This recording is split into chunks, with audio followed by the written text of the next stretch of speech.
Para todos, entonces vamos a comenzar hoy con el capítulo 8. Vamos a estudiar las 7 trompetas. Vamos a entrar en este estudio, perdón, no me entro aquí. Vamos a entrar en este capítulo 8, donde vamos a iniciar el estudio de las 7 trompetas de Apocalipsis. Este es un estudio que, como los anteriores, viene acompañado de reflexiones muy importantes en este tiempo, especialmente en el tiempo que nosotros estamos viviendo, porque definitivamente yo creo que todos estamos de acuerdo que estamos al principio ya de todo este tiempo final. Nosotros estamos, ya no es como hace unos años hablábamos del libro de Revelaciones o de Apocalipsis, o Galut, como se llama en hebreo. Hablábamos como algo que iba a suceder en el futuro, en un futuro tal vez hasta muy lejano, pero hoy sí estamos viendo nosotros cómo en vivo y en directo ponerse en orden mucha de la información que nosotros hemos recibido a través de la palabra profética del Eterno. Algo que a nosotros nos tiene que llenar de tranquilidad y de alegría realmente es pensar que la palabra profética de nuestro Elohim se cumple, así que podemos tener un camino seguro, una luz en el camino. Yo les he dicho que no todas las cosas nosotros las podemos entender, no todo lo que está profetizado lo podemos entender, pero de todas maneras conocerlo nos permite reconocerlo en el momento en que ocurra. Puede ser que no entendamos una instrucción, pero en el momento en que se presente el evento, nosotros lo vamos a poder relacionar con lo que hemos ido aprendiendo en el camino. Ustedes saben que por eso la palabra misma nos dice que bendecido es el que estudia el libro de Revelaciones, porque este es un tiempo difícil que sin la guianza del Eterno yo creo que va a ser absolutamente un tiempo, ahí sí como dice la palabra, un tiempo de angustia como el ser humano jamás lo conoció. Para comenzar este capítulo 8, yo quiero hacer énfasis en unos daticos que nos van a ayudar a entender muchas cosas de lo que vamos a ver hoy y de lo que vamos a ver en el futuro. En el servicio del templo estaban programados cada día el toque de 7 trompetas. Y aquí nos habla la palabra de 7 trompetas. ¿Cuándo venían esas 7 trompetas? Una en la mañana, cuando se abrían las puertas, o 3 durante el servicio de la mañana y 3 durante el servicio de la tarde. Esto nos ayuda a que, mire, todo lo que nosotros vamos a empezar a estudiar hoy va a estar relacionado directamente con el templo y el funcionamiento del templo.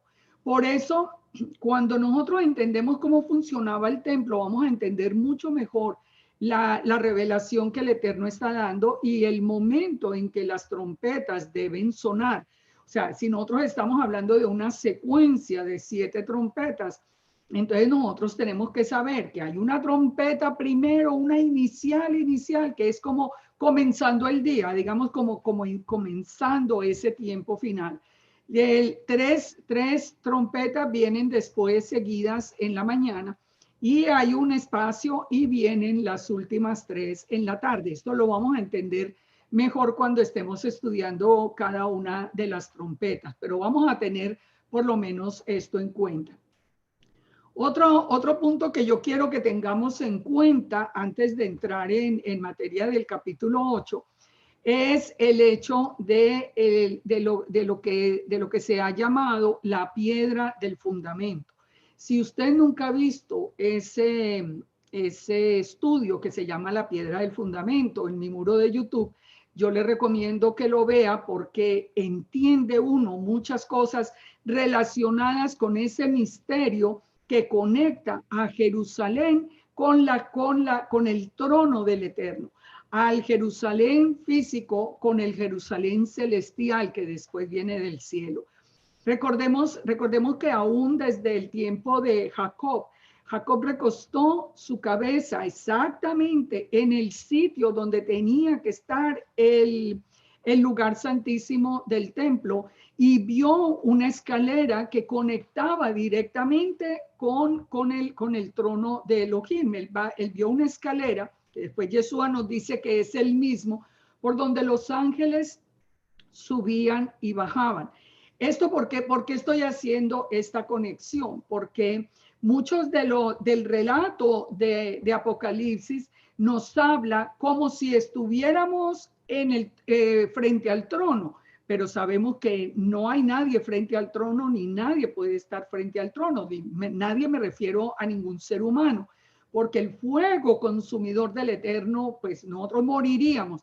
Entonces, lo que quiero que entendamos es que hay una conexión directa entre Jerusalén, entre el sitio de la piedra del fundamento, donde empezó la creación, y la conexión con el trono del Eterno. Así que de tal manera que nosotros vamos entendiendo que las cosas que pasan aquí en la tierra directamente conectan con el trono de Elohim, siempre y cuando sea en este sitio en particular.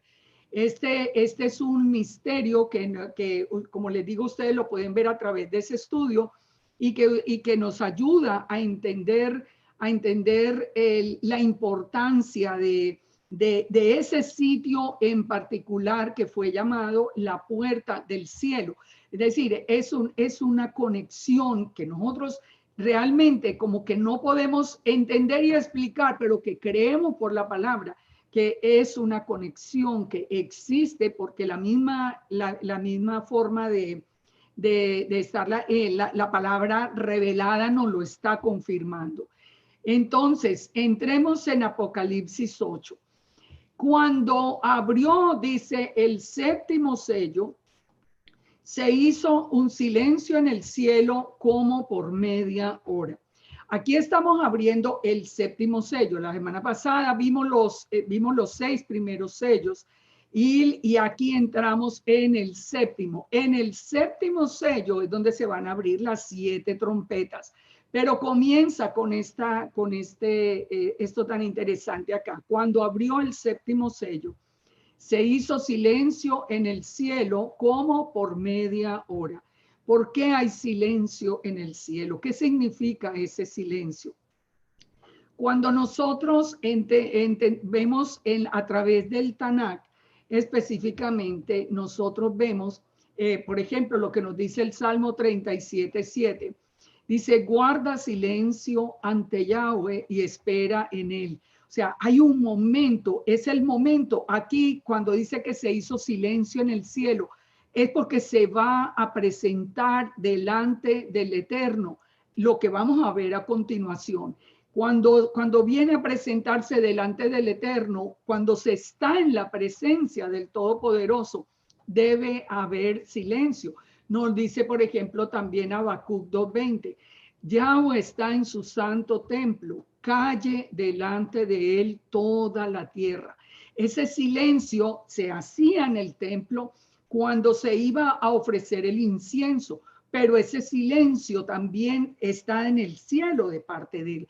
Todos los que rodean el trono, ya hemos visto los seres vivientes, los ángeles, todo, allí también hay un silencio cuando se va a presentar el incienso que vamos a ver en este momento.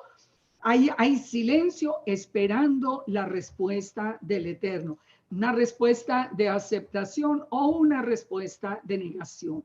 Pero por el momento entendamos que mientras desde aquí, desde esa conexión que les digo que hay entre la tierra y el cielo, en ese punto específico del templo, mientras el incienso subía, acá el pueblo debía permanecer en silencio. Y lo que nos está diciendo la escritura es que también delante del trono los ángeles permanecen en silencio mientras el incienso llega al trono celestial mismo.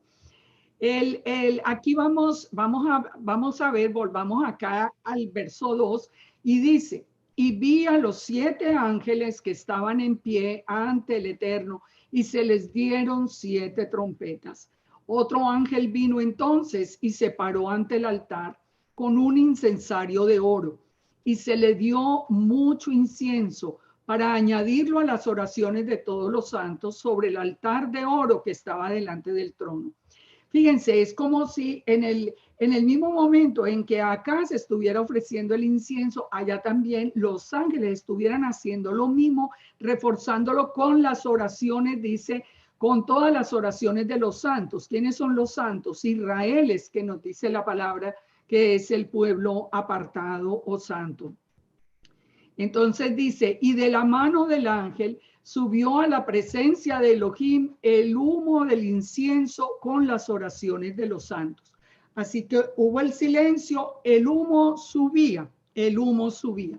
Ahora sí, miremos por lo menos en esta gráfica que ustedes pueden ver acá, para que tengamos una idea de dónde estaba situado el altar del incienso en el lugar santo, donde llegaba allí el sacerdote. Los sacerdotes, cada sacerdote, estos son daticos que son interesantes, y cada sacerdote, cada uno de los levitas tenía una sola oportunidad en su vida de hacer la ofrenda del incienso. Todo esto lo encontramos, ¿dónde? Lo encontramos en la Misná.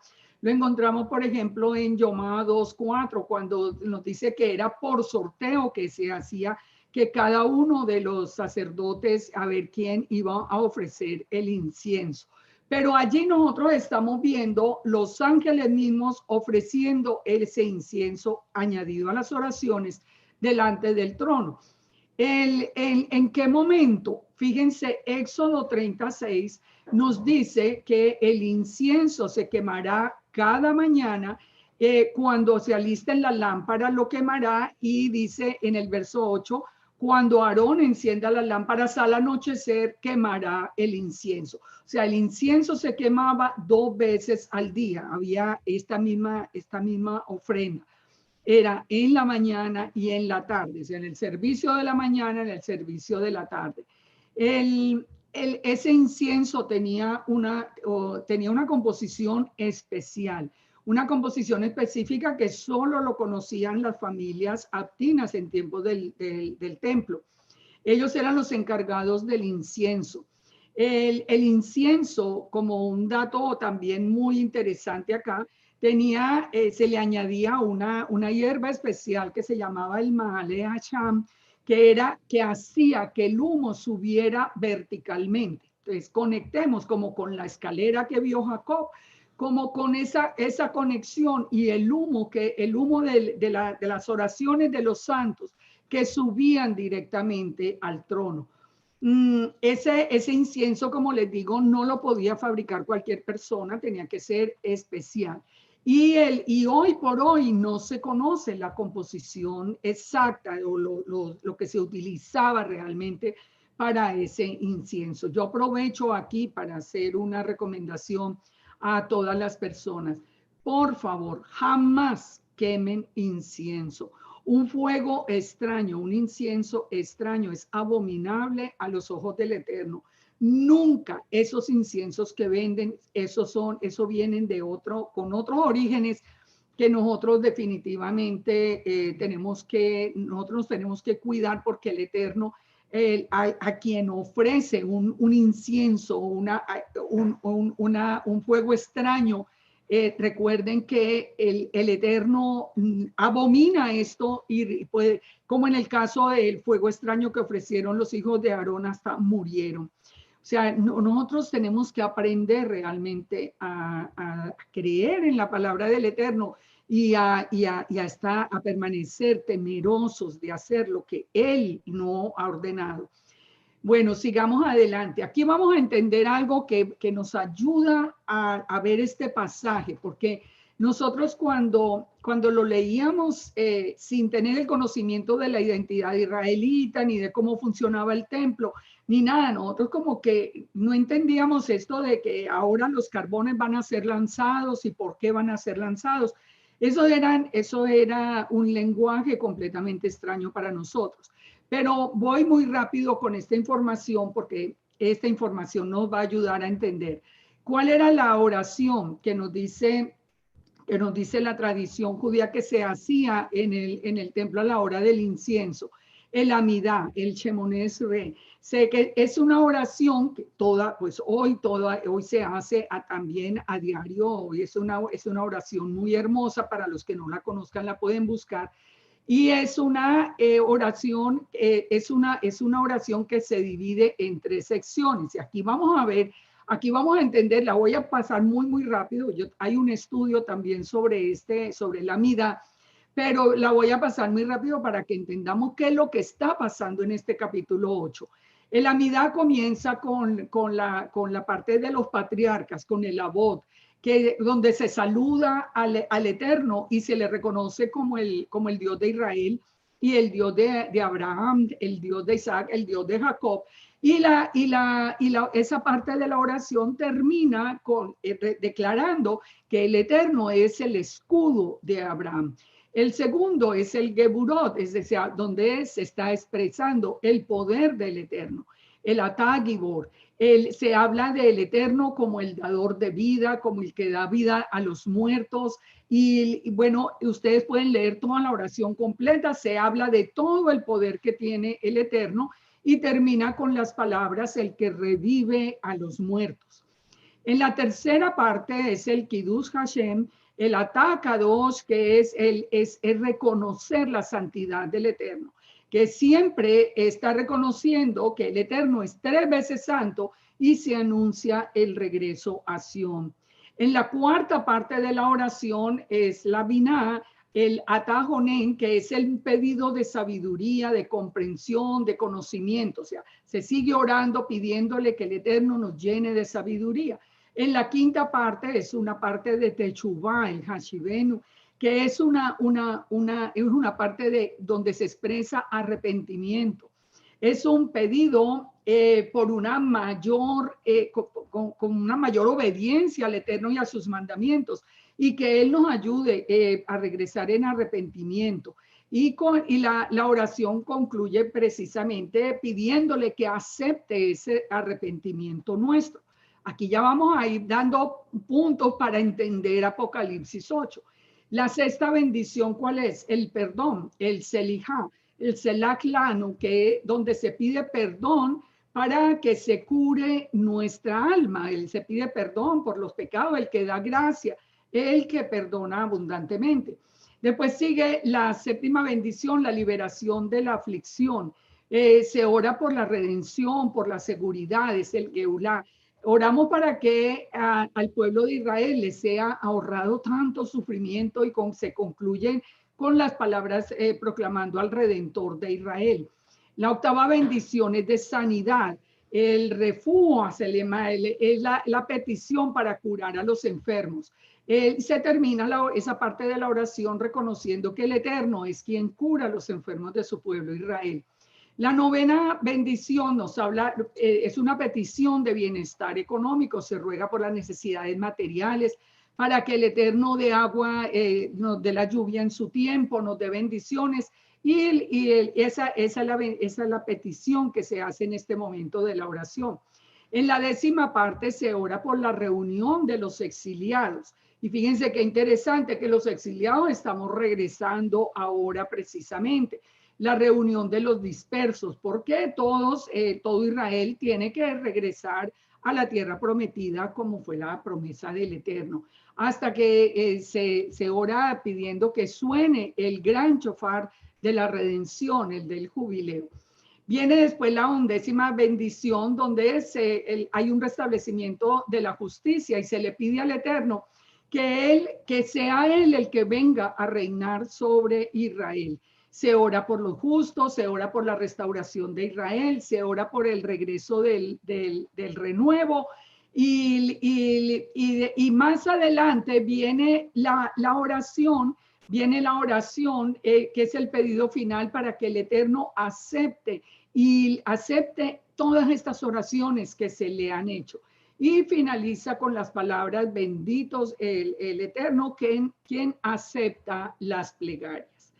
Entonces, se ha orado por arrepentimiento, se ha orado por bendición. ¿Qué pasa en este momento de Apocalipsis 8:5? O sea, normalmente cuando se hacía la oración y se hacía el momento del incienso. El Eterno tenía siempre, acepta o no acepta esa petición, esa oración. En este punto de Apocalipsis 8:5, nos dice que el ángel tomó el incensario y lo llenó del fuego del altar y lo arrojó a la tierra. Y hubo truenos y voces y relámpagos y un terremoto. ¿Qué significa esto? ¿Qué significa? Que el ángel tomó del fuego del altar, tomó el incensario, lo llenó del fuego del altar, que era de la manera que siempre se hace en el templo, y lo arrojó a tierra. ¿Qué quiere decir? Que el Eterno él no aceptó la oración y finalmente comienza el juicio. La maldad ha llegado al colmo y el humo del incienso ha sido rechazado, por lo tanto fue arrojado a la tierra. O sea que arrojar los carbones encendidos a la tierra nos dice la palabra que representa juicio. ¿Dónde encontramos eso? En Ezequiel 10.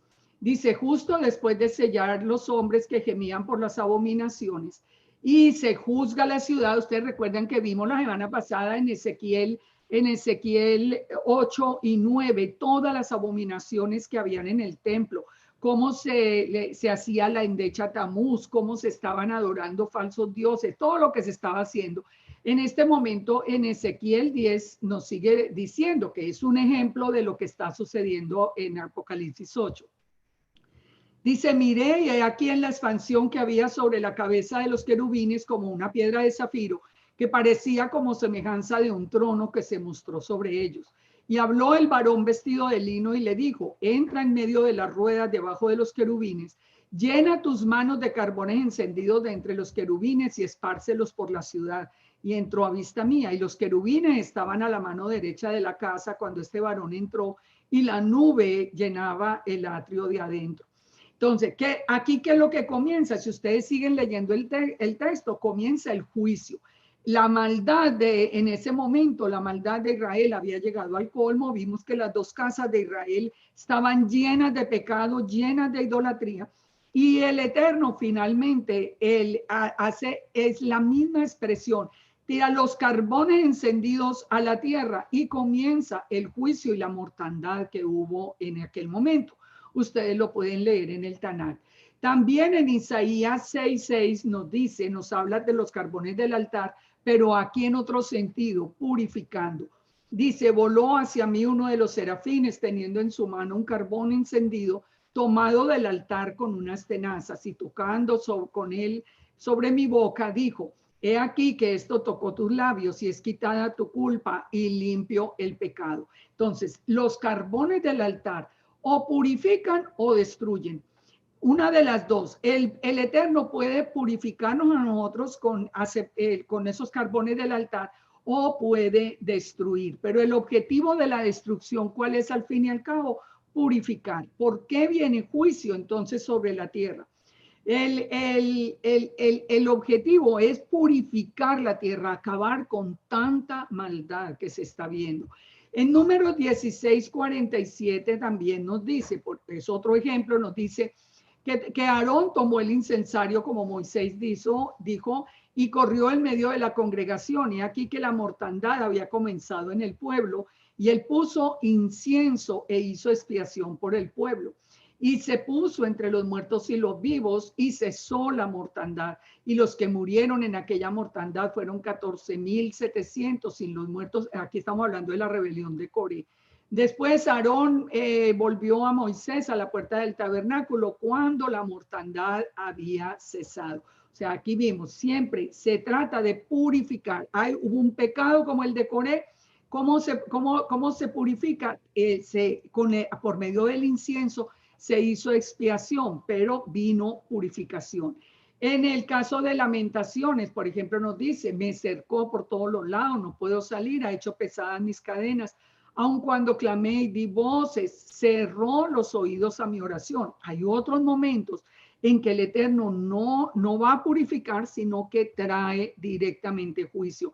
No escucha y trae juicio. ¿Por qué viene ese juicio entonces? ¿Por qué Apocalipsis 8 comienza diciendo que el Eterno rechazó la ofrenda del incienso y echó los carbones de juicio al mundo? Porque nosotros entendemos el tiempo que ha pasado hasta ese momento cuando entramos en el séptimo sello. Fíjese, en el séptimo sello se preparan hay 7 desastres que vienen a juzgar la tierra. Pero vimos que al principio que las trompetas se tocaban separadamente, 4 en la mañana y 3 en la tarde. En el relato de Apocalipsis vamos a encontrar lo mismo. Primero, 4 desastres que afectan la tierra, el agua, la atmósfera y el mar. Después viene un intermedio que son los ais, es como el intermedio, digamos, como el mediodía. Y ya por la tarde vienen los demás juicios. Entonces, ¿por qué viene el juicio? Recordemos lo que ha pasado hasta ahora. Desde que se abrió el primer sello, el sistema del antimesías está haciendo su labor de destrucción de la fe, de la vida de ese encuentro con el Eterno. O sea, ya analizamos todo esto. Vimos cómo el segundo caballo trajo espada, que es el que está ahora en este momento, trayendo división, sembrando odio, separando el pueblo del Eterno de todos los enemigos de Dios. El tercero viene con un caos económico mundial que nosotros ya lo vemos venir, pero sin duda inmediatamente, que estamos en el proceso. En el cuarto sello vimos ya muerte y persecución a los creyentes. Esto es algo que ya lo analizamos si viene. O sea, sino en el quinto sello ya se nos muestran todos los que fueron asesinados por no tener la marca de la bestia. Y se habla del día de la ira. Es decir, nosotros ya hemos pasado todo ese proceso de toda la obra de iniquidad del antimesías, que comenzó cuando, desde el mismo tiempo de Yeshua hasta ahora que se ha incrementado esa labor destructiva y esa labor en contra del Eterno, de sembrar en el corazón de la humanidad ese rechazo al Eterno. Entonces, ya la maldad, ahí sí ya entendemos, y lo que estamos viendo hoy es una maldad que es increíble. Bueno, lo que vamos a ver de aquí en adelante, de verdad que nos tenemos que preparar, porque yo creo que nos falta ver y saber cosas definitivamente que nos van a parecer hasta mentira lo que estamos oyendo. Hoy estamos viendo informaciones que nosotros nos ponemos a dudar si eso es verdad o no. Bueno, lo que vamos a ver, la maldad, por eso dice la palabra, que cuando la maldad llegue al colmo, entonces vendrá el fin. Así que nosotros ya entendemos por qué el Eterno rechaza las oraciones de los santos. Porque en ese momento van a ver, yo espero que nosotros permanezcamos como en ese grupo, a pesar de todas las cosas, permanezcamos en ese grupo que va a estar delante del Eterno clamando, pero ya va a haber tanta maldad que el Eterno rechaza el pedido de oración y ya viene a hacer juicio para poder purificar la tierra y volver a regresar a un estado normal. Nosotros, para estudiar estas 7 trompetas, debemos recordar muy especialmente cómo fue el primer éxodo. Recuerden, siempre tenemos que tener en cuenta que hubo un primer éxodo y que va a haber un segundo éxodo, que ese segundo éxodo se está preparando, que nosotros los que estamos volviendo otra vez a reconocer nuestra identidad israelita, somos parte de ese segundo éxodo. El Eterno nos está recogiendo a todo Israel, recogió ya la casa de Judá otra vez en su tierra, está recogiendo la casa de Israel. O sea, nosotros nos estamos preparando para el segundo éxodo. Por eso, recordando que el Eterno nos dijo, todo lo que fue será, no hay nada nuevo debajo del sol, tenemos que recordar que en el primer éxodo,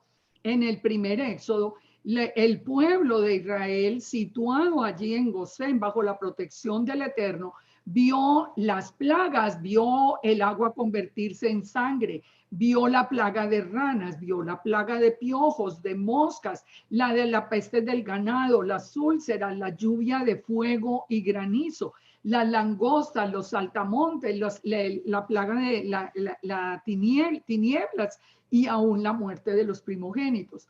¿Por qué les estoy recordando esto? Porque vamos a empezar a ver a través de las trompetas una serie de juicios similares, pero siempre tenemos que recordar algo. Si nosotros somos parte de ese pueblo que el Eterno guarda y estamos en obediencia, Él nos guardará como guardó a Israel en el primer éxodo. Recuerden que aún cuando la plaga de las moscas, por ejemplo, dice que en Gosén no entraban las moscas, de una manera sobrenatural, el Eterno los protegía.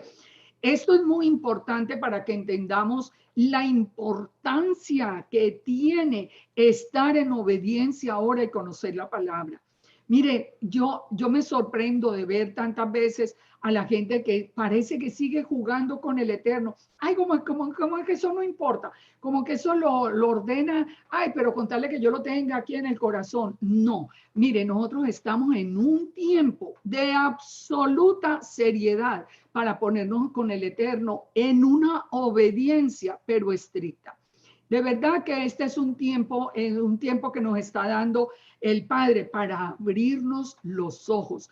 Ahora, también quiero, a través de recordar estos juicios del primer éxodo, hacerles ver que los juicios que vamos a ver a continuación son reales.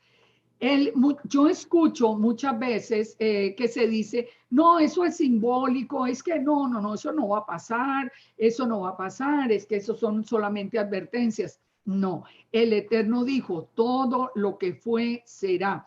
Esto pasó en Egipto, el agua se volvió sangre, hubo tinieblas, hubo plagas de langostas y nosotros estamos viendo que esas mismas cosas están ocurriendo. Nosotros vemos, por ejemplo, en Etiopía, cómo hay una plaga de langostas o la hubo en estos días recientes. O sea, nosotros estamos viendo que estos son juicios literales. Yo no digo que todo Apocalipsis es literal, porque definitivamente hay un simbolismo sobre todo cuando nos está hablando, ahorita vamos a ver cuando nos habla, por ejemplo, del mar que representa a las naciones, pero de todas maneras, nosotros sí tenemos que esperar que así como el pueblo de Israel vio lo que vio en Egipto, nosotros también lo vamos a ver. Solo que si estamos guardados y tenemos la sangre del cordero en el dintel de nuestra puerta, nosotros seremos guardados como fue guardado el pueblo de Israel en el primer éxodo. Pero que así como el pueblo fue sacado al desierto, también nosotros vamos a ser sacados al desierto, como vamos a estudiar más adelante.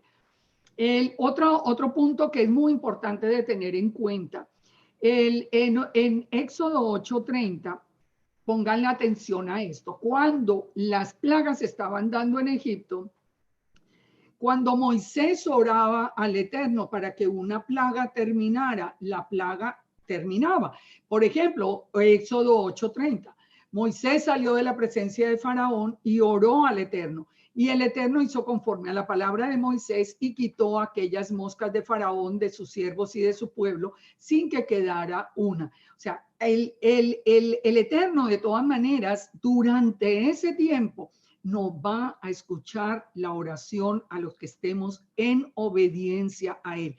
Yo no sé, pero le digo que yo siempre he oído la frase, yo sé que ustedes también, que dice que los tiempos finales serán acortados por causa de los escogidos.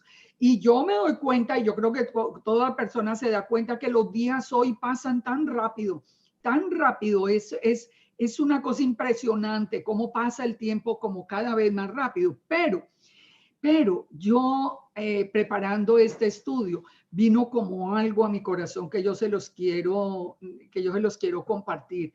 Fíjense, estudiando el primer éxodo para entender estas trompetas, mi pregunta fue, Si nosotros, si hay un pueblo que está en obediencia, que está en oración, ¿será que a través de orar porque termine cada uno de los juicios que van a venir, más pronto el tiempo se acorte? No como en la duración del día, sino como en la duración de los juicios. No sabemos, pero fue algo como que vino a mi corazón. Miren, yo creo que nosotros vamos a jugar de todas maneras un papel en este tiempo final, sea porque seamos parte de ese pueblo que el Eterno está guardando, o sea porque estamos en medio de todo ese caos y de toda esa cantidad de juicios que se van a dar. Pero piensen por un momento, algo que yo he venido insistiendo, ¿de qué lado están? Nosotros no podemos decir que estamos del lado del Eterno si estamos apoyando a los enemigos del Eterno. Nosotros no podemos decir que estamos del lado del Eterno si no estamos en obediencia, si no estamos guardando el Shabbat, si no estamos guardando las fiestas, si no estamos guardando la comida, si no estamos nosotros aprendiendo su palabra, si no estamos en contacto con Él a través de la oración. O sea, nosotros sí, este es un tiempo. El Eterno está llamando a todos, desde todo tipo de iglesias, desde todo tipo de congregaciones católicas, cristianas, mormonas, testigos de Jehová, de todo lo que quieran, está llamando a su pueblo Israel para que se congregue para él guardarlo. Así que somos cada uno de nosotros los que tomamos la decisión, pero el Padre se está ocupando de guardarnos. Entonces examinemos la primera trompeta. Miremos la primera trompeta. Sonó la primera trompeta. Y los 7 ángeles que tenían las 7 trompetas se dispusieron a tocarlas. Aquí ya los 7 ángeles se alistan. Y el primer ángel tocó la trompeta y hubo granizo y fuego mezclados con sangre que fueron lanzados sobre la tierra. Y la tercera parte de los árboles se quemó y se quemó toda la hierba verde. Yo pienso de verdad, como les decía, que son juicios literales, no son simbólicos. No es que los hombres significan árboles, no, porque no va a quemar los hombres. Dice muy claro que la tercera parte de los árboles se va a quemar y se quemará, dice, toda la hierba verde.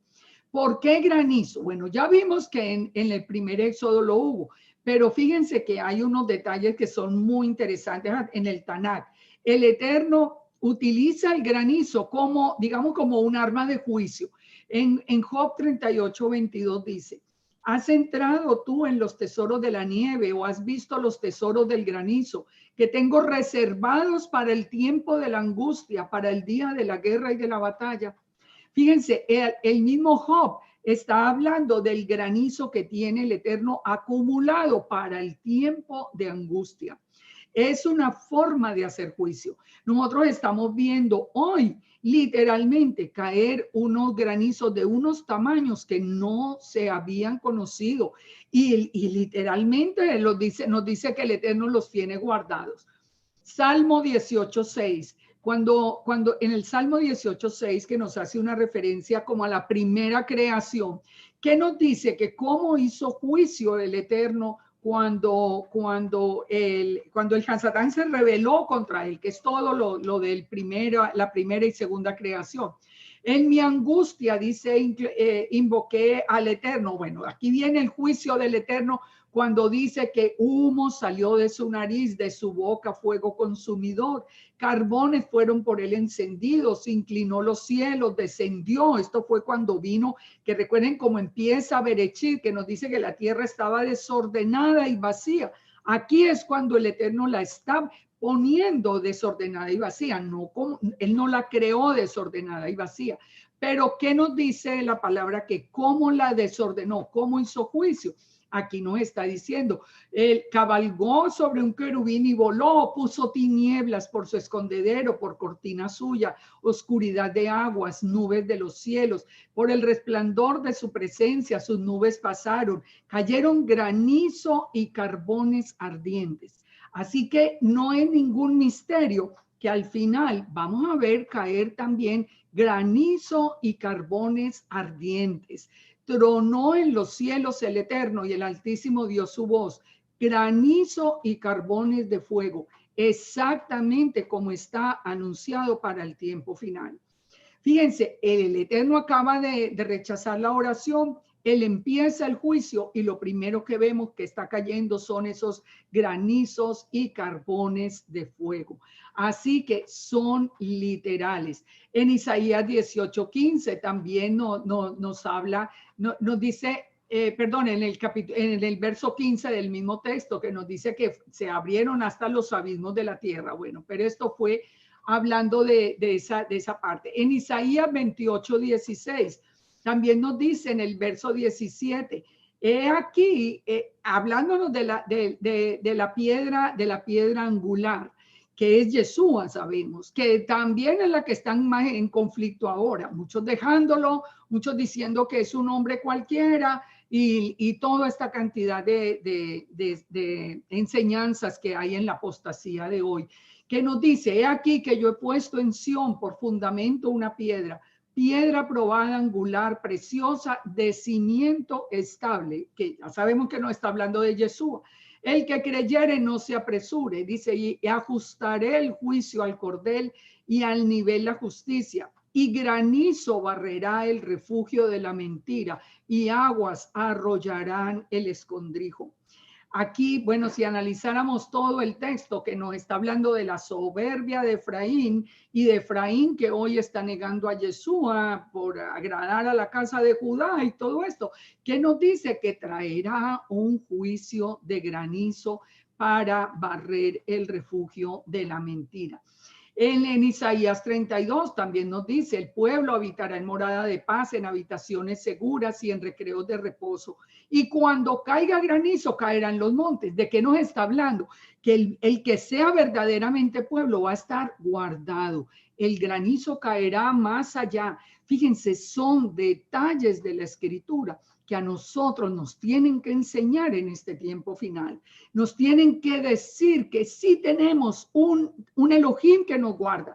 Esto no es un estudio para causar terror. Esto es un estudio para mover el corazón de la gente y decirle, vengan al Eterno para que tengamos protección, porque no va a ser como el pueblo en el primer éxodo que estuvo protegido de todas estas plagas. Entonces nos dice que, bueno, el primer ángel tocó la trompeta, hubo granizo y fuego mezclado con sangre. Aquí la palabra para quemar es la palabra seraf, que significa quemar o consumir, especialmente cosas inanimadas, que es lo que va a quemar. Otra palabra para consumir son bar, barat o karar, que no tienen la misma connotación de seraf. ¿De qué nos habla seraf? ¿Por qué es importante entender esta palabra en el hebreo? Porque es el término 8314 del diccionario hebreo, del Strong hebreo, que significa un ser ardiente o simplemente un ser de fuego. Esa palabra originalmente significaba serpiente de picadura ardiente, pero así como aparece en Deuteronomio 8:15, pero son ángeles que hacen juicio a través del fuego. Es decir, eso que va a caer del cielo, si uno va al hebreo, lo que nos está diciendo es que son los serafines, que son como ángeles de fuego, ángeles que hacen juicio a través del fuego. El seraf viene de la raíz sar, que significa príncipe. Por lo tanto, son príncipes de los cielos, son ángeles de alta jerarquía. Al afectar una tercera parte de la vegetación, ¿qué va a pasar? Que se causa una inestabilidad en el medio ambiente. Hay cambios en la temperatura, hay cambios en la capa de ozono, y esto sirve como primera advertencia a la Tierra. Es muy interesante que nosotros hemos visto muchísimos incendios últimamente, una cantidad de áreas destruidas. Nosotros sabemos que hay la mano del hombre que ha estado involucrado en esto, por lo menos siempre de sospecha, pero de todas maneras, pensemos en esto. Recuerdan, hay 7 toques de trompeta, pero la primera es la de bien temprano, que es como un aviso de que el templo está abierto.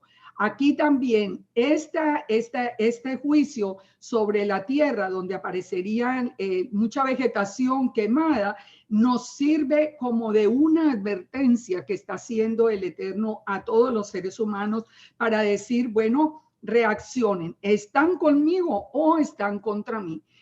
Ustedes se sitúan bajo mi protección o ustedes se van allí a situarse en medio del mundo. Nosotros, en la segunda trompeta que encontramos, aquí estábamos mirando, estaba el séptimo sello, recuerden esto, si el séptimo sello se ordena sonar las 7 trompetas, o sea, el séptimo sello es el que abre las 7 trompetas. Así que la segunda trompeta, ¿cuál es? El daño al mar. Ahora el juicio viene sobre el mar. El segundo ángel tocó la trompeta y como una gran montaña ardiendo en fuego fue precipitada en el mar y la tercera parte del mar se convirtió en sangre y murió la tercera parte de los seres vivientes que estaba en el mar y la tercera parte de las naves fue destruida. Entonces, pensemos en esto. Este juicio ahora sigue con el mar. Ya vimos la primera advertencia. Este sería uno de los primeros de esos 3 que vienen seguidos en la mañana, de esos 3 toques de trompeta. Entonces, ¿de qué nos está hablando? Nos dice que una gran montaña ardiendo. Nosotros pudiéramos interpretar eso como un meteoro, como un cometa que caería sobre las aguas y afectaría el mar. Ahora, dice que murió la tercera parte de los seres vivientes, que fue destruida, y dice que la tercera parte del mar se volvió sangre. Puede ser que no es que el agua se vuelva sangre, sino que por la mortandad de los animales que hay dentro del mar y aún de las naves que también fueron destruidos, las aguas se vean como llenas de sangre, o sea, contaminadas con toda la sangre de la mortandad que hubo. Esto de todas maneras nos está hablando, es una tercera parte del mar. Esto es como otra advertencia muy, muy, muy fuerte del Eterno. Y miremos esto, las montañas en las Escrituras siempre nos hacen referencia a los lugares altos. Pensemos porque lo que cae dice que cayó como si fuera una montaña, que nosotros ya les decía, puede ser como un meteorito, pero miremos la referencia en la Escritura para entender cómo en el primer Éxodo, recuerden que en el primer Éxodo cada juicio era un juicio a uno de los dioses de Egipto. ¿Por qué en este caso caería como una montaña? La montaña hace referencia a los lugares altos, específicamente a los cultos de Baal y los otros dioses paganos. El mar, ¿qué significa? La humanidad. El mar en las Escrituras, sabemos en la profecía, ¿qué significa la humanidad? Cuando vemos, por ejemplo, la bestia que sale del mar, la bestia no es que se va a salir del agua, es que va a salir de entre las naciones. Así que podemos nosotros pensar que este juicio literalmente a las aguas, literalmente a una tercera parte del mar, se dé como consecuencia del juicio que debe hacerse hacia todos esos cultos a Baal que muy curiosamente hoy se están extendiendo por el mundo. Yo les sugiero que ustedes busquen a través de la internet donde se están levantando los arcos de Baal y los están construyendo ahora y los están inaugurando con bombos y platillos. Ya se han inaugurado el de Nueva York, el de Londres, el de Dubái y el de Washington. Esto no es una coincidencia. Lo que pasa es que nosotros estamos tan ciegos que no nos damos cuenta de lo que está pasando en el mundo. La pregunta tiene que ser, ¿pero por qué se están levantando el mismo arco de Baal en todas las ciudades? Se están construyendo ahora, no era que existían antes. ¿Qué es lo que está pasando? Y los invito a que ustedes investiguen y abran los ojos, porque es que nosotros tenemos que ver lo que está sucediendo alrededor. Entonces, ya vemos, el juicio que viene es el juicio hacia todo esto que se está promoviendo a través de ese culto a Baal. viene la tercera trompeta. La tercera trompeta de que nos habla del daño a las aguas. En Apocalipsis 8:10 dice, el tercer ángel tocó la trompeta y cayó del cielo una gran estrella, ardiendo como una antorcha, y cayó sobre la tercera parte de los ríos y sobre las fuentes de las aguas. Entonces, aquí ya nos dice que es una gran estrella. Aquí ya no se especifica qué es lo que cae una estrella ardiendo y cae sobre la tercera parte de los ríos. El nombre de la estrella es ajenjo, que es ajenjo amargo. Y la tercera parte de las aguas se convirtió en ajenjo. Y muchos hombres murieron a causa de esas aguas porque se hicieron amargas. Esto es muy, muy, muy interesante de aprender.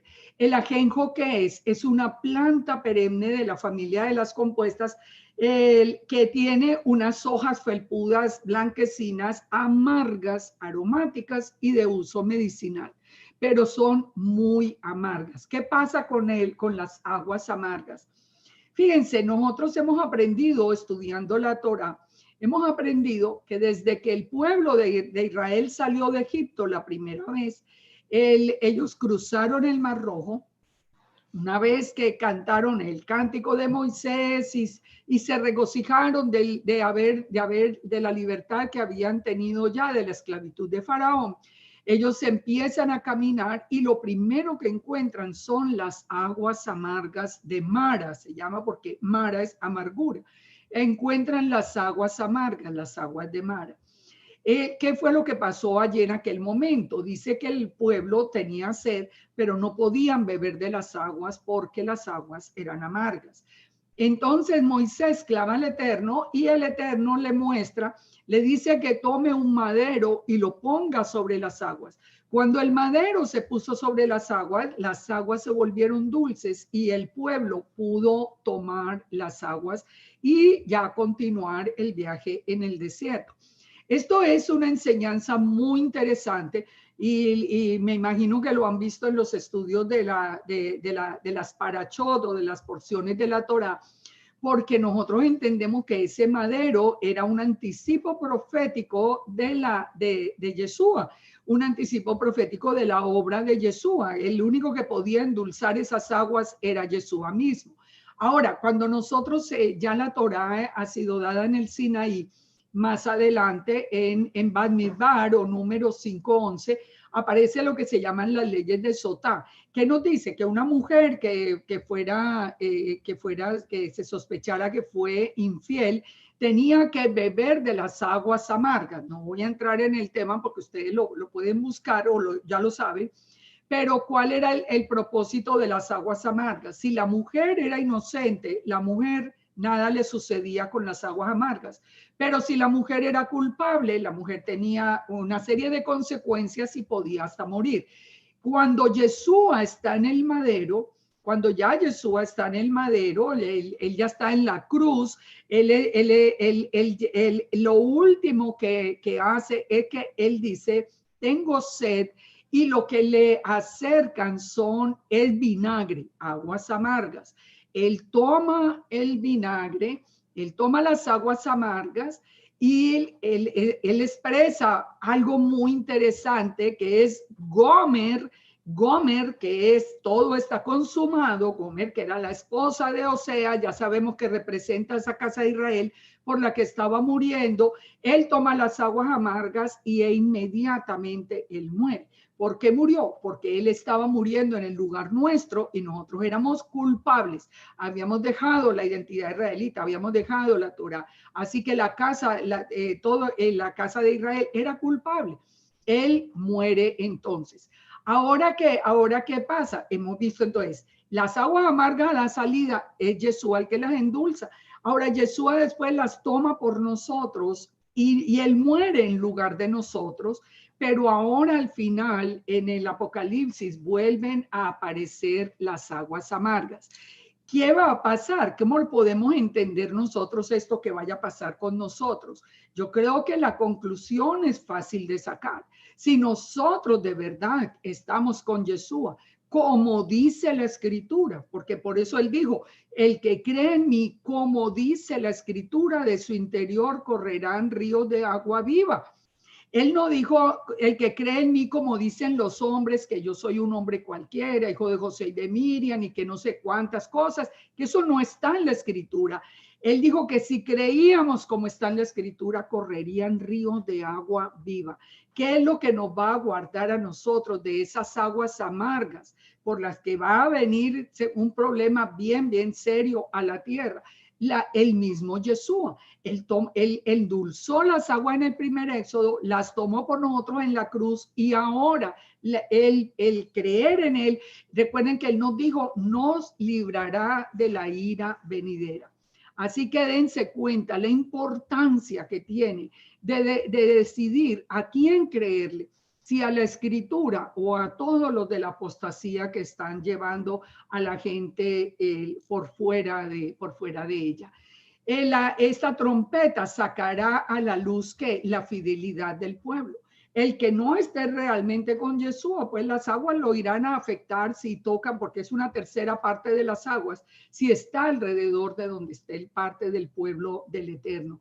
En Proverbios 5, ¿qué nos dice? Nos dice que los labios de la mujer extraña destilan miel y el paladar es más blando que el aceite, mas su fin es amargo como el ajenjo, agudo como espada de dos filos. Entonces, ¿por qué estoy tomando esto? Porque nosotros sabemos que la fuente de agua viva es la Torah. Yeshua es la fuente de agua viva porque él es la Torah viviente. Y todas esas enseñanzas de hombres que parecen muy atractivas son como los labios de la mujer extraña, que nos dice acá que destilan miel, parecen tan interesantes, inclusive se menosprecia la palabra porque, ay no, ¿cómo van a creer eso? Eso no es de acá, pero pareciera muy interesante, pero el final es amargo como el ajenjo. Miren, nosotros tenemos que regresar a las escrituras, que es la palabra revelada de Elohim. Viene entonces la cuarta trompeta, Apocalipsis 8:12. El cuarto ángel tocó la trompeta y fue herida la tercera parte del sol, la tercera parte de la luna y la tercera parte de las estrellas, para que se oscureciese la tercera parte de ellos y no hubiese luz en la tercera parte del día y asimismo de la noche. O sea, aquí viene directamente el cuarto ángel trayendo una oscuridad parcial, la tercera parte del día y de la noche. Este juicio es muy interesante ustedes se acuerdan que veníamos entendiendo que todo el plan del Eterno se hace basado en la menorá, Y aquí se habla de oscurecer el sol, la luna y las estrellas. Fíjense, aquí muchas cosas podemos relacionar en la misma menorá. ¿Cuál es el espíritu central de la menorá? El espíritu de Yahweh. ¿Qué es lo que se oscurece? Una tercera parte del sol, de la luna y de las estrellas. Es como si se está haciendo un juicio directamente a algo que es muy interesante, porque también nosotros podemos ver qué fue lo que se creó en el día cuarto. ¿Qué fue lo que se creó en el día cuarto? También el sol, la luna y las estrellas. Pero ¿qué es lo que se ha vuelto, digamos, como una oposición al Eterno? El culto al sol, a la luna y a las estrellas. Deuteronomio 4:19 nos dice, no sea que alces tus ojos al cielo y viendo el sol, la luna y las estrellas, y todo el ejército del cielo seas impulsado y te inclines a ellos y les sirvas. Porque Yahweh tu Elohim los ha concedido a los pueblos debajo de todos los cielos. O sea, el Eterno dice, mire, dejen que todos los gentiles adoren el sol, la luna y las estrellas, pero mi pueblo me va a adorar a mí, dice el Eterno, que soy el creador del sol, la luna y las estrellas. Entonces, si nosotros entramos analizando lo que pasa, ¿quién es la luna? O sea, en el mundo hay una adoración especial. En Isaías 13:1, que nos advierte? Nos advierte que viene el día de Yahweh, día terrible de indignación, de ardor de ira, para convertir la tierra en soledad. Nos está hablando de este día final. Por lo cual, dice, las estrellas de los cielos y los luceros no darán su luz. El sol se oscurecerá al nacer y la luna no dará su resplandor. Y castigaré al mundo por su maldad y a los impíos por su iniquidad. Y haré que cese la arrogancia de los soberbios y abatiré la altivez de los fuertes. Fíjense, esto nos permite a nosotros entender, el hacer la conexión con el Tanaj, nos permite entender este tiempo final. El mundo, el Eterno está castigando al mundo, tiró esos carbones encendidos de la primera trompeta, los tira, ¿por qué? Porque va a castigar al mundo por su maldad, a los impíos por su iniquidad, a la gente por soberbia, por arrogante, porque no se quiere inclinar delante del Eterno. Y dice que abatiré la altivez de los fuertes, que creen que son invencibles. ¿Qué nos dijo Jesús en Mateo 24? Lo confirmó. Inmediatamente después de la tribulación de aquellos días, el sol se oscurecerá, la luna no dará su resplandor, las estrellas caerán del cielo y las potencias de los cielos serán conmovidas. O sea, el mismo Yeshua nos advierte de este juicio. O sea que tenemos confirmación desde el Tanaj a través de Mateo 24 y tenemos la confirmación en este capítulo de Apocalipsis. Ahora, entonces, como les decía, el cuarto día corresponde al sol, la luna y las estrellas. Fíjense, siempre que estemos estudiando algo, traten de ponerlo sobre la menorá y vamos a ver una revelación más allá, porque no es una coincidencia que sea el cuarto ángel el que toque la trompeta en este día. ¿Qué viene inmediatamente? Los tres ayes. Dice Apocalipsis 8:13. Y miré y oí a un ángel volar de en medio del cielo diciendo a gran voz: ay, ay, ay de los que moran en la tierra a causa de los otros toques de trompeta que están para sonar los tres ángeles.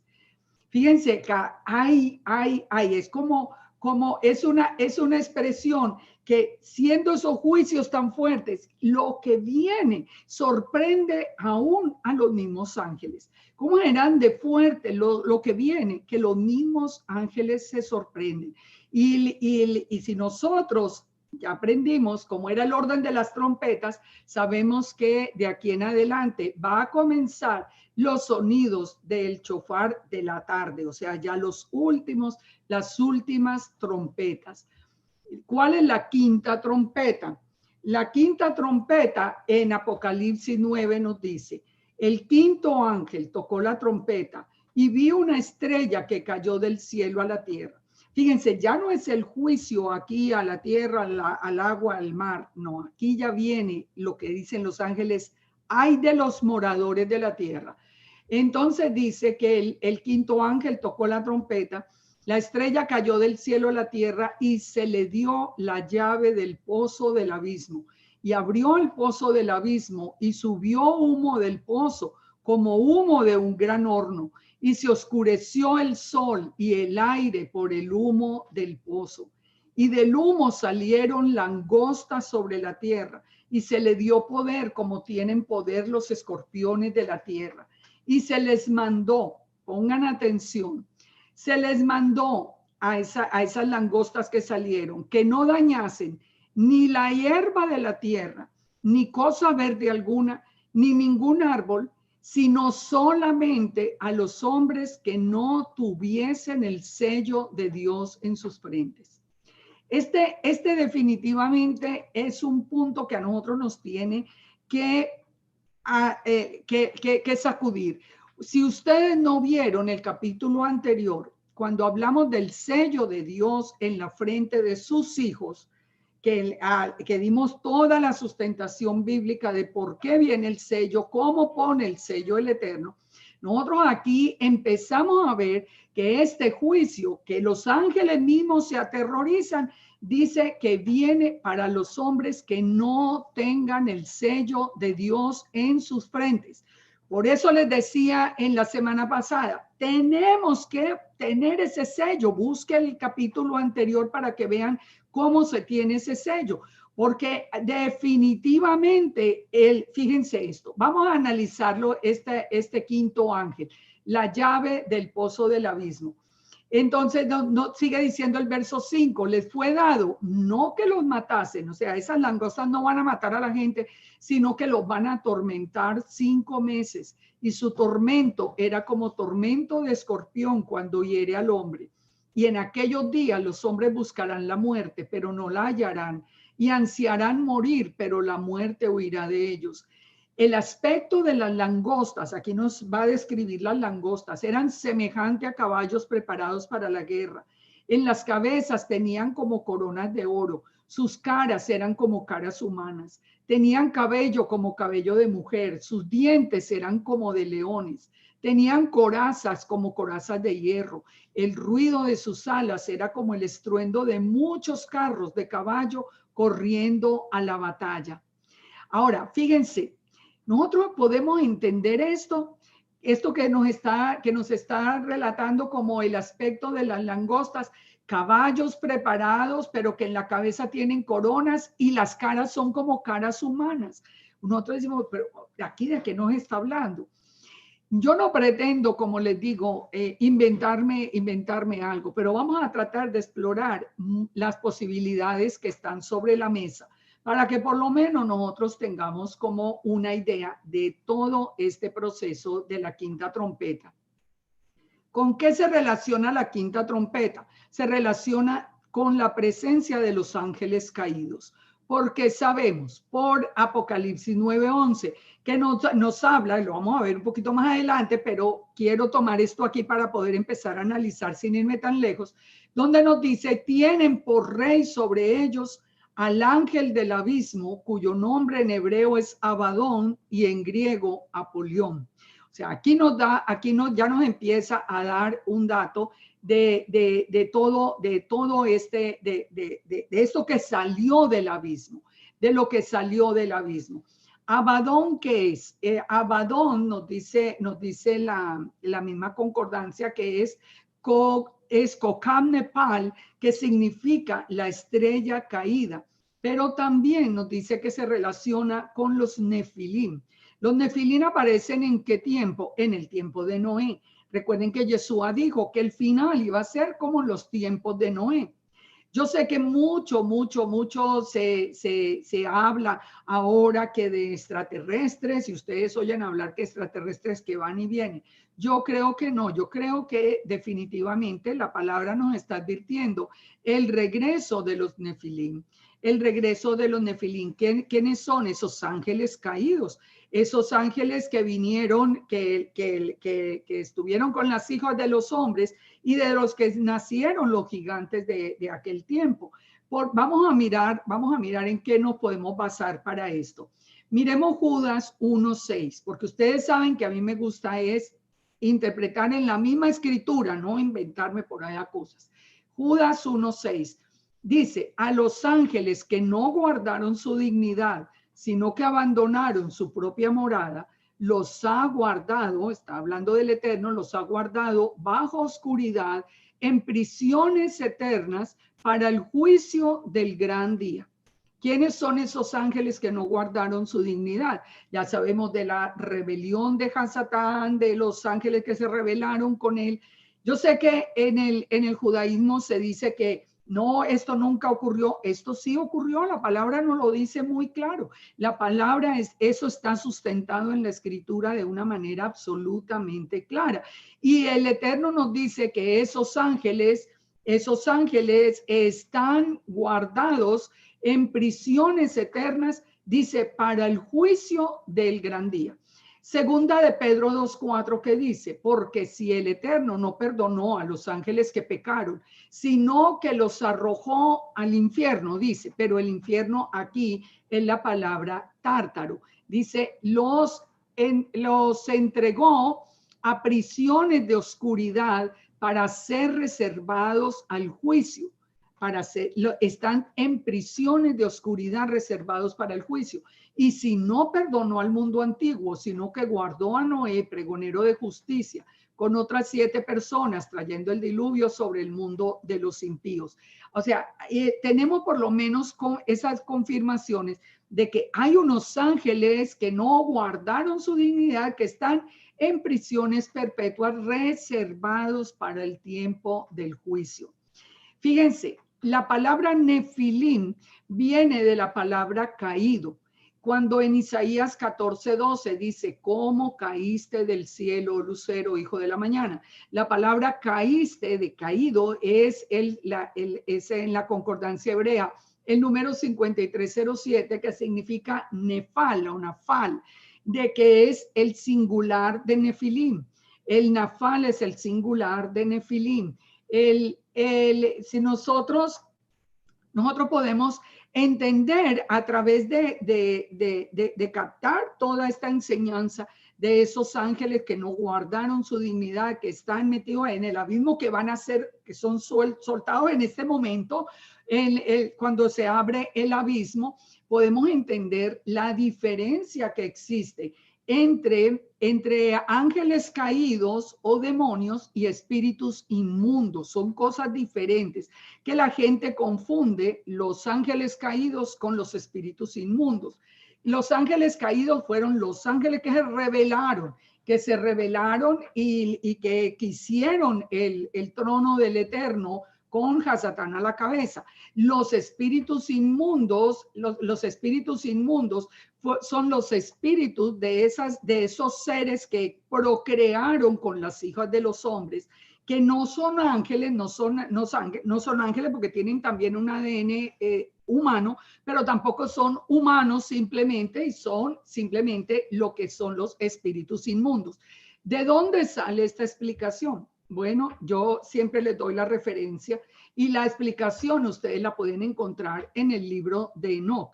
No es que yo recomiende aquí como que el libro de Enoc sea la última palabra, pero les digo que por lo menos es un dato interesante que nos explica la diferencia entre los ángeles caídos o los demonios o los nefilim y los espíritus inmundos. Estos ángeles del abismo dice que solo tienen autoridad. Entonces, estos que son los que van a salir del abismo cuando sea abierto, estos solamente van a tener autoridad sobre los hombres que no tengan el sello de Dios en sus frentes. Entonces, fíjense que tiene mucho sentido.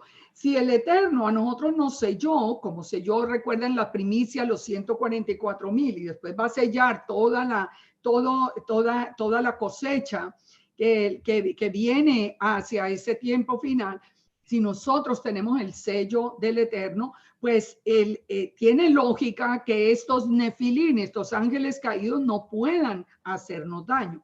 Nos dice, volvamos al verso 3, dice, del humo salieron langostas sobre la tierra y se les mandó que no dañaran ni la hierba, ni el árbol, ni solamente a los que no tengan el sello de Dios en sus frentes. Ahora miremos, ¿quién tiene las llaves del abismo hoy? ¿Quién tiene las llaves de ese abismo hoy? Apocalipsis 1:17 dice, cuando le vi, caí como muerto a sus pies y él puso su diestra sobre mí diciéndome, no temas, yo soy el primero y el último, el que vivo y estuve muerto. Está hablando Yeshua sin duda. Y más he aquí que vivo por los siglos de los siglos, amén, y tengo las llaves de la muerte y del Hades. Ahora entienden por qué no podemos dejar a Yeshua. Con nosotros, con Yeshua, esta plaga no nos puede tocar, no nos puede tocar. Pero piensen por Dios, los que se están yendo detrás de todo este mundo de historias fantásticas de un hombre que nunca pecó, que se volvió divino después de que resucitó. Hay una cantidad de locuras. Piensen que vamos a enfrentar un tiempo bastante difícil, que esto no se trata de juegos. Entonces nos dice que salieron langostas.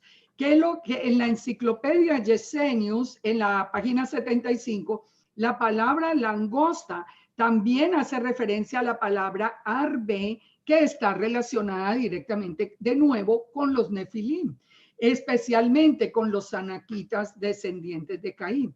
Entonces, fíjense, aquí encontramos otra referencia a apoyar digamos que esta interpretación que podemos hacer de esto. Nos dice que el tormento durará 5 meses.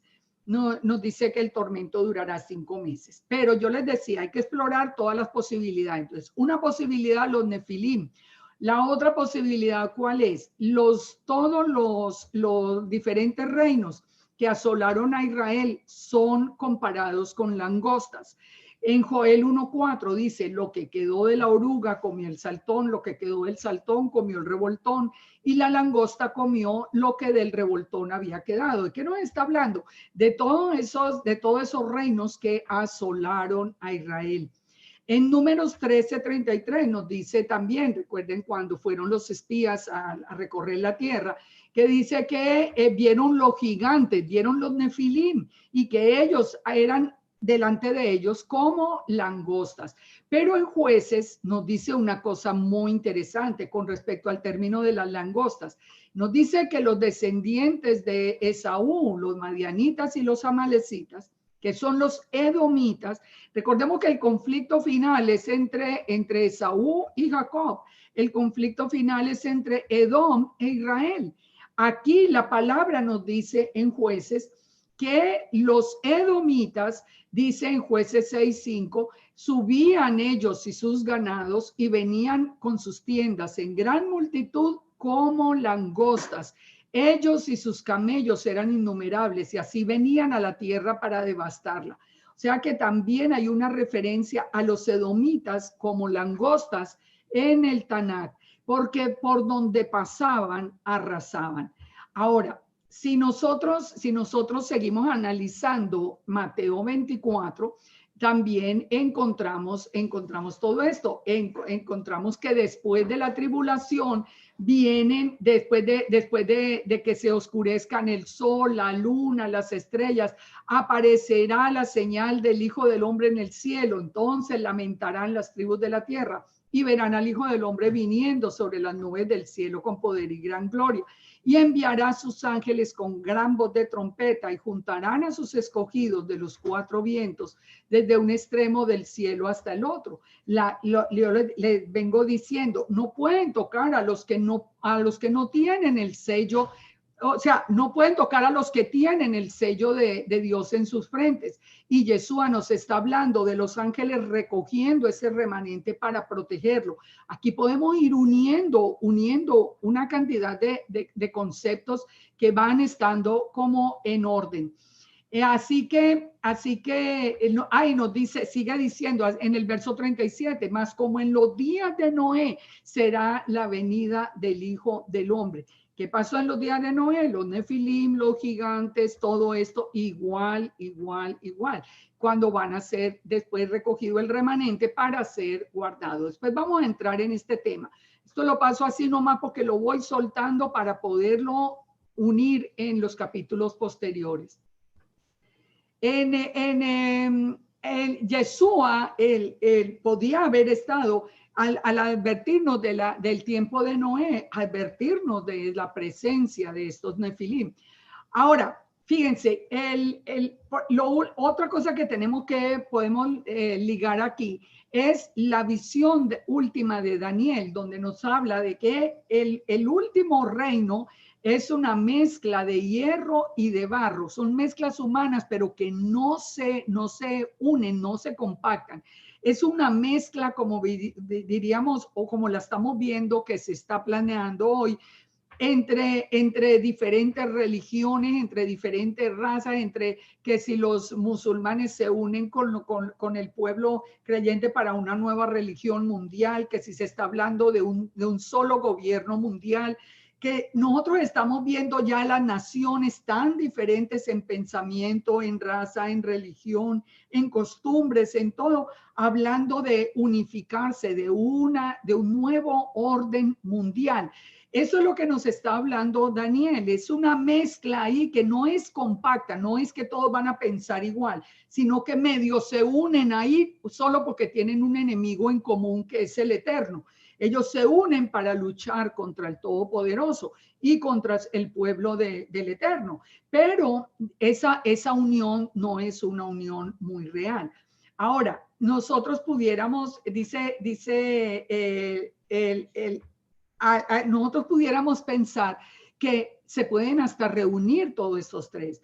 O sea, ¿quiénes de los edomitas están relacionados con todos esos descendientes de los anaquitas? No sabemos, eso es un misterio, pero no, yo no quiero entrar en temas que pudieran parecer conspiratorios, digamos, pero sí tenemos que empezar a ubicar que esos 6 de los ángeles nos están hablando de algo que vamos a presenciar absolutamente aterrorizante para el mundo, pero con la seguridad de que si tenemos el sello de Dios en nuestra frente, no nos podrán tocar. Ustedes se dan cuenta la importancia que tiene. Abadón nos dice que es recuerdan que vimos en la enciclopedia y en la concordancia que nos habla de Abadón. Abadón es el mismo ángel de la muerte que mató los primogénitos en Egipto. Así que no es raro que en el primer éxodo y en el segundo éxodo esté presente. Así como en el primer éxodo no pudo tocar al pueblo, pues los que tenían la sangre del cordero, tampoco nos puede tocar a nosotros los que tengamos la sangre del cordero sobre los dinteles de la puerta. Entonces nos dice, el aspecto de las langostas será semejante a caballos preparados para la guerra. Ya vimos todo este texto.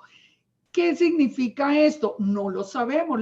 ¿Cómo van a aparecer? ¿Cómo van a ver? Pues imposible nosotros saberlo, pero ya tenemos una descripción que cuando veamos algo nosotros lo vamos a poder identificar. Inclusive muchos lo pueden identificar hasta con objetos voladores, no tanto personas, sino que van dentro de objetos que parecieran. Recuerden que la visión la está viendo Juan y la está viendo en un tiempo donde no se conoce. Nada que ni aviones ni cosas que como nosotros las conocemos hoy. Pero sí es muy importante saber que ellos tienen por rey al ángel del abismo, cuyo nombre es Abadón y en griego Apolión. Así que ahí nosotros ya entendemos que se trata del lado de las tinieblas realmente y de frente. Ya cuando analicemos la bestia vamos a ver muchísima más relación. La sexta trompeta, en Apocalipsis 9:12 dice, el primer ay pasó, pero vienen 2 más.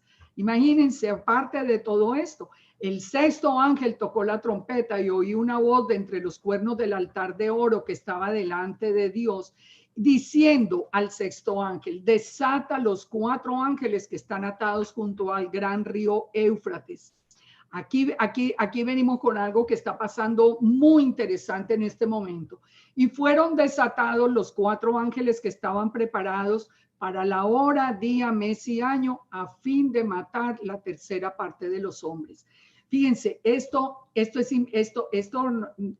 a uno le parece como que esto es como fantasía. No, esto no es fantasía.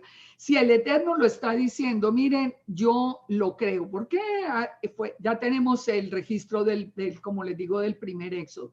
El número de los ejércitos de los jinetes eran 200 millones. Yo oí su número. Estos son que esos 4 ángeles que se desatan, ¿cierto? Y dice, y el número de los ejércitos de los jinetes eran 200 millones. Oí su número y así vi en visión los caballos y sus jinetes, los cuales tenían corazas de fuego, de zafiro, de azufre, y las cabezas de los caballos eran como cabezas de leones, y de su boca salían fuego, humo y azufre. También podemos verlo como aparatos de guerra, de alguna manera. Pero por estas 3 plagas, dice, fue muerta la tercera parte de los hombres, por el fuego, el humo y el azufre que salía de su boca. Pues el poder de los caballos estaba en su boca y en sus colas, porque sus colas, semejantes a serpientes, tenían cabeza y con ellas dañaban. O sea, aquí realmente nosotros estamos viendo armas de guerra, no sabemos cómo se van a presentar, pero ¿qué nos dice? Los hombres que no fueron muertos con estas plagas, ni aún así se arrepintieron de la obra de sus manos, ni dejaron de adorar a los demonios y a las imágenes de oro, de plata, de bronce, de piedra, de madera, las cuales no pueden ver, ni oír, ni andar. No se arrepintieron de sus homicidios, ni de sus hechicerías, ni de su fornicación, ni de sus hurtos. De verdad que es increíble ver la dureza del ser humano. O sea, la dureza del ser humano que a pesar de que vea los juicios, a pesar de que sufra, a pesar de esto, nosotros lo estamos viendo hoy tan claro. Ustedes han visto en la mayoría de los países, que anhela la gente, anhela ser esclavos, vivir con hambre, están buscando nombrar en sus países, pero ¿quién los traiga a esclavitud, a hambre, a depender de largas filas para conseguir? Pero eso lo quiere la gente. La gente prefiere sufrir que venir a los pies del Todopoderoso. Es tanto su afrenta contra el Creador que prefieren más bien esa explotación y esa falta de libertad y esa falta de bienestar y esa falta de todo, pero no dan el brazo a torcer para rendirse delante del Eterno. Yo quería mostrarles a ustedes aquí solamente algo para que pensemos.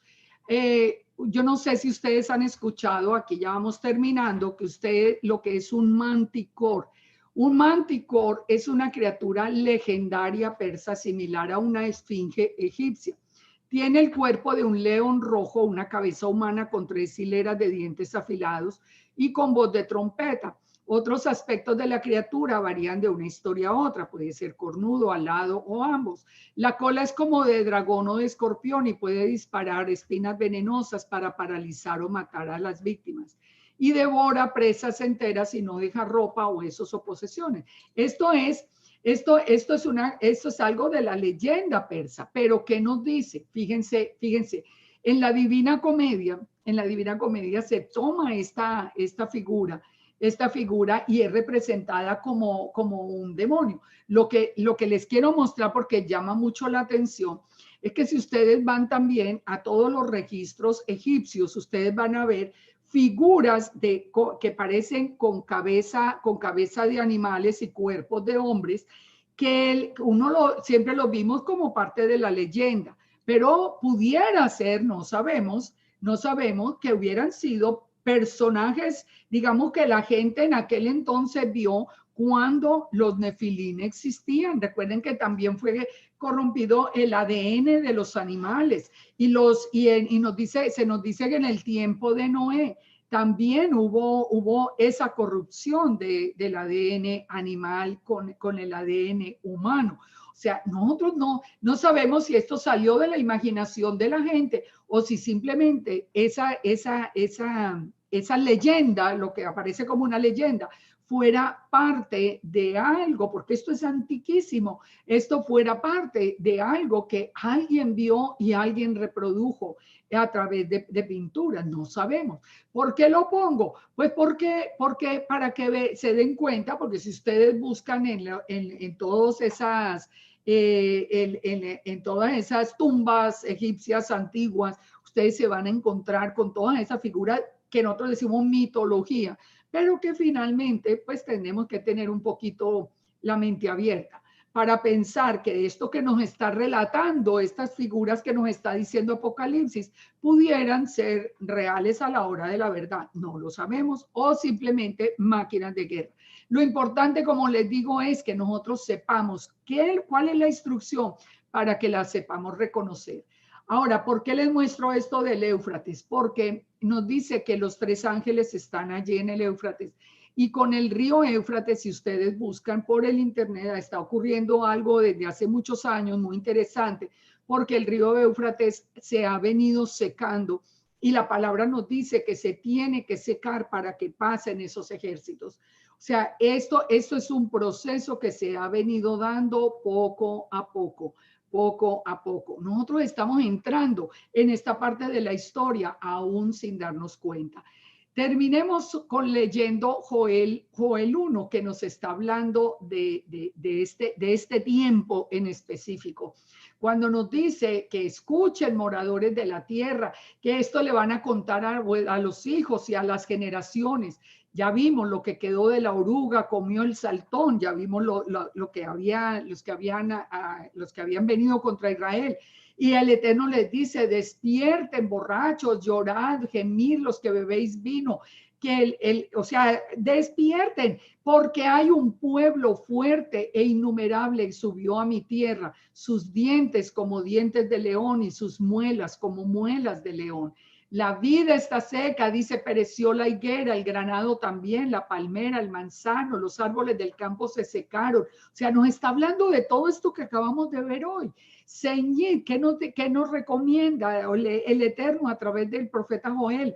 Ceñíos y lamentad, sacerdotes, gemid, ministros del altar, venid, dormid en silicio, ministros de mi Dios, porque quitada es de la casa de vuestro Elohim la ofrenda y la libación. Proclamen ayuno, convoquen asamblea, congregad a los ancianos, a los moradores de la tierra de la casa de Yahweh. Porque hay del día, porque cercano está el día de Yahweh y vendrá como destrucción del Todopoderoso. Fíjense, desde Joel nos está diciendo: vuelvan en arrepentimiento. A mí que ese día va a ser terrible. Ese día ustedes creen que yo aquí lo voy a poder soportar. Olvídense que no. Solo bajo las alas del Todopoderoso, solo bajo la protección del Todopoderoso. Entonces después nos dice: toquen trompeta en Sión, den alarma en el Monte Santo, porque día de tinieblas, de oscuridad, de nube y de sombra, como sobre los montes se extiende el alba, así vendrá un pueblo grande y fuerte, semejante a él no lo hubo jamás. Esto es de lo que nos está hablando Apocalipsis, de que vienen, cómo son, no sabemos, pero vienen, y después de él lo habrá, ni después de él lo habrá en muchas generaciones. Delante de él consumirá fuego, tras él abrazará llama, como el huerto del Edén será la tierra delante, y detrás quedará como desierto asolado. O sea, por donde pasen van a asolar. Su aspecto como aspecto de caballos, como gente de a caballo correrán. Fíjense que está hablando en un mismo lenguaje. Como estruendo de carros saltarán sobre las cumbres de los montes, como sonido de llama de fuego que consume hojarascas, como pueblo fuerte dispuesto para la batalla. Delante de él temerán los pueblos, los se pondrán pálidos los semblantes. Esto no es juego. Como valientes correrán, como hombres de guerra subirán el muro. Cada uno marchará por su camino y no torcerá el rumbo. Ninguno estrechará a su compañero, cada uno irá en carrera, huyendo, y aún cayendo sobre la espada no se herirán. Irán por la ciudad, correrán por el muro, subirán por las casas, entrarán por las ventanas a manera de ladrones. Imagínense el terror de todo esto. Delante de él temblará la tierra, se estremecerán los cielos, el sol se oscurecerá, las estrellas retraerán su resplandor. Por eso, dice el Eterno, y con esto terminamos, por eso, convertíos a mí con todo vuestro corazón, con ayuno, con lloro y lamento. Rasgad vuestro corazón y no vuestros vestidos. Convertíos a Yahweh, vuestro Elohim. Convertíos al Eterno. Nosotros nos tenemos que convertir sino a Él, porque misericordioso es y clemente, tardo para la ira, grande en misericordia, que se duele del castigo. Quién sabe si volverá y se arrepentirá y dejará bendición tras de él. Esto es ofrenda y libación para Yahweh nuestro Elohim.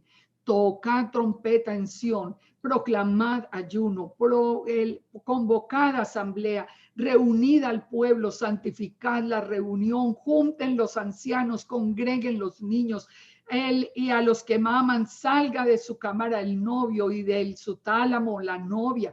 Entre la entrada y el altar lloren los sacerdotes. Perdona, oh Yahweh, tu pueblo. Este es un tiempo de arrepentimiento antes, porque esto lo tenemos a la puerta. Ya estamos viendo, como vamos a ver en los capítulos posteriores, ya estamos viendo el nuevo orden mundial en vivo y en directo, proclamado con resolución desde el 2016. Es que no, esto no es de ahorita mismo. En el 2016 se estableció el principio de todo, de la, digamos, de la orden para comenzar oficialmente el nuevo orden mundial. Pero ¿qué dice? Vengan al Eterno porque Yahweh solícito perdonará al pueblo. Le dirá, he aquí que yo les envío pan, mosto, aceite y nunca más os pondré en oprobio. O sea, vengamos al Eterno porque definitivamente nos dice el verso 31, el sol se convertirá en tinieblas, la luna en sangre antes de que venga el día grande y espantoso de Yahweh. Y verso final para que ustedes lo recuerden. Y todo aquel que invocare el nombre de Yahweh será salvo, porque en el monte de Sión y en Jerusalén habrá salvación, como ha dicho Yahweh, y entre el remanente al cual él habrá llamado. Todo el que invocare el nombre de Yahweh, de todo esto tan horrible, el que invocare el nombre de Yahweh será salvo. Y dice que él recogerá un remanente que lo va a guardar en el monte de Sión. Ese remanente lo vamos a estudiar, es el que les digo que vamos a estudiar más adelante, pero es hora. Esta es hora, estamos hablando en presente. Ya no es, miren, yo llevo 40 años enseñando la palabra. Hace 40 años enseñábamos Apocalipsis como si fuera una película que en la vida fuéramos a ver. Hoy la tenemos en vivo y en directo, hoy lo estamos viendo, hoy estamos el mundo paralizado, nosotros encerrados, estamos viendo el nuevo orden mundial, estamos viendo todo ponerse en orden para que ese juicio venga, para que ese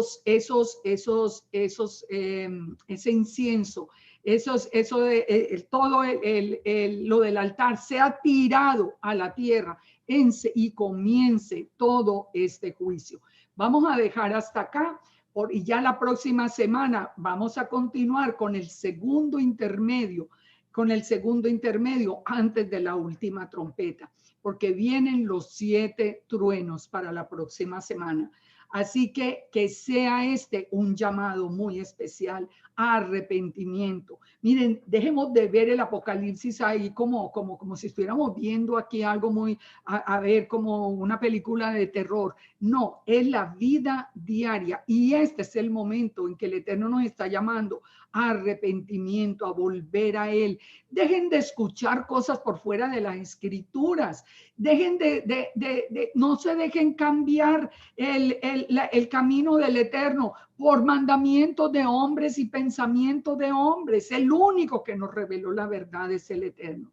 Que el Eterno nos bendiga, nos guarde, que nos siga revelando su palabra y que sobre todo que toque los corazones, que quite todos los corazones de piedra que todavía se resisten a volver al Shabbat, a volver a las fiestas, a volver a la obediencia al Eterno, a amarlo con todo el corazón, con toda el alma, con todas las fuerzas.